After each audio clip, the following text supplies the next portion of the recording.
to the Prop Market. I'm your host, the Prop King, and today I have NBA picks for November 4th, 2025. Coming off a winning day, feels good to get back on the winning side. We went 3 of 4 yesterday. We went ahead and cashed the Joker over. Thompson cashed under his number. Our hammer play, Pritchard cashed for the second show in a row. Hammer plays have been doing really well. And then our best bet, easy pick, the Jazz plus 10.5. They ended up winning outright. Then we did lose Sar as he went over his total. That was just a bad read on my part. So we're back on the winning track. Let's continue this going. Continue this going. I appreciate all the people kind of going through the storm with me and kind of coming up the other way. But yeah, it happens. You have ups and downs when it comes to gambling, when it comes to making props. But the main thing is staying consistent. So not much has changed from when we go on and win 8 in a row between when we lose like 5 or 6 out of 8. Nothing changes other than the wins or losses, but the method stays the same. The work stays the same. The research stays the same and the good picks stay the same. So, like I said, confident whether picks hit or not hit, that we made good picks, we got good value, and that we're going to win these picks. So, once again, back on the winning streak. I want to keep this momentum going. Let's go ahead and get to our stats. 100% transparent. One of the few people on the YouTube that keeps a yearly stats, and here 9 and 7, 56% on our best bets, and then 29 and 31 at 48% for our player props. And today, our hammer play, which has been cashing great, is Desmond Bane of the Magic. PRA season average 22, PRA projection 26. He cashed in the last matchup versus Atlanta, shooting 35% from the field. So they've already played Atlanta. It was in the second game, and he cashed. He had a easy over, and he had only shot 14% from the three-point line, and as I mentioned, 35% from the field. He did get a lot of rebounds. This number is just entirely too low. I do get it. Bane has struggled this season, but the Hawks play with a lot of pace. They're top 10 in the pace and they're 19th in the NBA in defense. He's only shooting 25% from three for the season. So, looking for a major comeback moment here.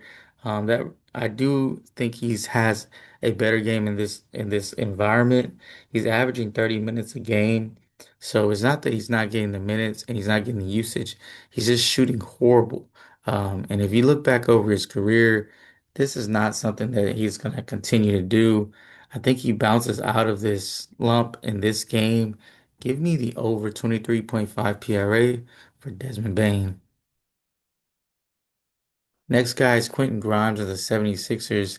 Season average 22, PRA projection 22. Uh, Bulls are ranked sixth versus three-point percentage this season, and that's where about 75% of Quentin Grimes' field goals come from, is a three-point line. So he's facing a team that's good versus the three-point line, and that's where most of his shots come from. Coming off a really good game where he made 4 out of 8 threes and 41 PRA. You guys know I like to fade role players who have really good games, especially those role players who are going to maybe role may change. Jared McCain's coming back, and Joel Embiid looks to play this game. Even though those two guys probably won't bite too many of Grimes' minutes, it's just having that other guy on the court could kind of change everything for a player and for a team. Averaging 32 minutes, I see it to stay about the same, maybe a little bit lower. But I do think this is not a great matchup for him. Defensively, the Bulls are good versus threes. Got some people coming back, and he just came off a really good game. So give me the under 23.5 PRA. Just kind of shows you a guy that had 41 PRA last game, but the books still have him at 23. Kind of shows you, not just myself, others have him projected pretty low.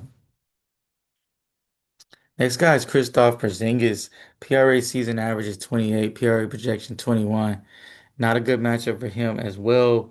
Playing against the Magic, you got some really good defenders on the Magic. You got Wendell Carter, you got Paulo Banchero when he decides to defend, and he's only playing 24 minutes in a game. So the minutes are still down. I don't know if he's on a career minutes restriction, but I mean, here's a guy that's constantly injured. And, yes, when he plays well, he can clear this number. I just don't know if he'll have the minutes or the usage. Um, Look for them to close out on him and make him to do other things. His real thing is if he gets a lot of rebounds, he'll go over. If he's not getting the rebounds, he's not going over. I still think this is a very solid pick. I like the number he's at. It may even creep up a little bit more, but give me the under 25.5 PRA. I don't think this is a great matchup for him. I think the Magic want to play a slower game. So, although they will be forced to play fast, I think they want to play a slower game. Next guy is Zion Williamson of the Pels. So, season average 33, PR projection 39. Zion, man, I'm telling you, here's a guy I was so high on coming out of college, and he just kind of disappointed me. The Hornets are ranked 25th in defense, though. And he's played really well this season when he's played bad defenses. So that's a common theme right here. And the Hornets, not a great defensive team. Looking for their first win should be a very motivated Williamson, which we oddly hardly ever see, and a desperate Zion, which I don't think he's ever been desperate. But pace of play should be fast. Coming off a day of rest and a not so great game against a bad defense. Go ahead and give me Zion here. Hopefully he doesn't bite me again, but I'm going over 36.5 PRA for Zion Williamson. And now for my best bet. The Bulls had their run.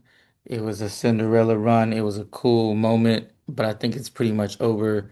I think they go back to what everyone kind of predicted them to be at the beginning of the season, which is a middle of the road or bottom type team. I think Maxi's on a tear. I think Embiid, although some people say they play better without him, I don't think that's the case. I think they just have to learn to play with him. And I think the 76ers should not be dogs in this game. In fact, I think they should be favorite. If you want to take the 1.5, you can, or you can just bet the 76ers on the money line. Either way, 76ers plus 1.5. For a quick recap, we got Bane over 23.5 PRA, Grimes under 23.5 PRA, Porzingis under 25.5 PRA, and Zion Williamson over 36.5 PRA. If you enjoyed this video, go ahead and give me a like. Also, subscribe to my channel. And of course, leave comments in the comments section. I do appreciate all those things. This is one of my favorite shows of the season. So if you watch to the end, do me a favor, hit the like button. Also, give me a comment. I appreciate all the comments we're getting.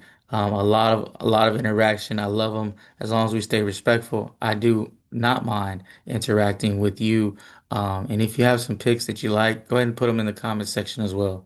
And like I always say, keep what you like, leave what you don't, and let's cash.